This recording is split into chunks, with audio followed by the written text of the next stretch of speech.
My second piece is a personal essay. I'll be saying it out loud for the first time today. It's titled, "The Land and Water Bleeds Orange."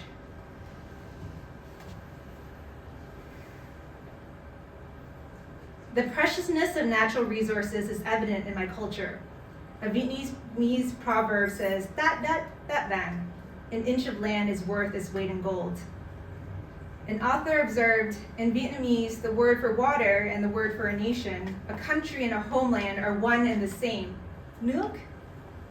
What happens when that nuoc, the land and its water, when my birth country's flag of red and yellow is mixed by war and bleeds orange?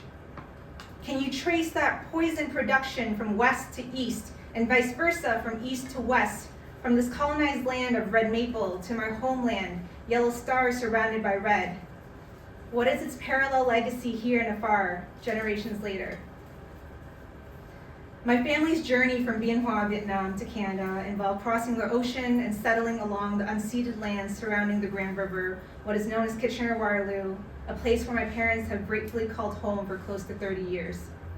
And if you follow the Grand River upwards, 20 to 30 kilometers north, you'll find a little town called Elmira. I learned recently that from the 1940s until the 1960s, companies under different names like Nagata Chemicals and Uniroyal produced toxic pesticides and herbicides like DDT and the infamous Agent Orange used in the Vietnam War. Later, in the late 80s, 14 years after they stopped production of DDT, Elmira shut down its water supply. They discovered high levels of dangerous chemicals in the aquifer that flows underneath the town, a toxic waste byproduct that was not properly disposed of and leaked in its lagoons, creeks, and soil containers. Today, a pipeline from Waterloo region to Elmira is still operating. It's estimated to be another 30 or more years until the water supply is safe and available to Elmira residents.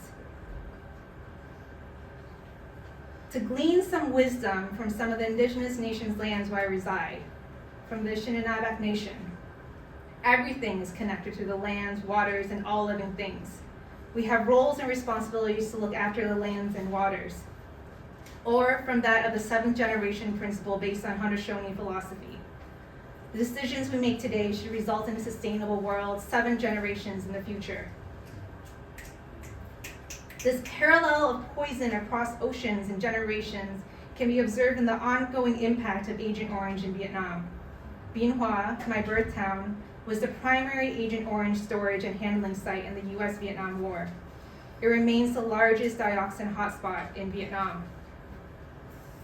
Both the place I'm born and the place I reside are still affected by the legacy of this orange toxin. This prompts me to ask, how can I give my thanks to this land and protect the water and land of both my adopted home and that of my homeland? When will the land and water stop bleeding orange?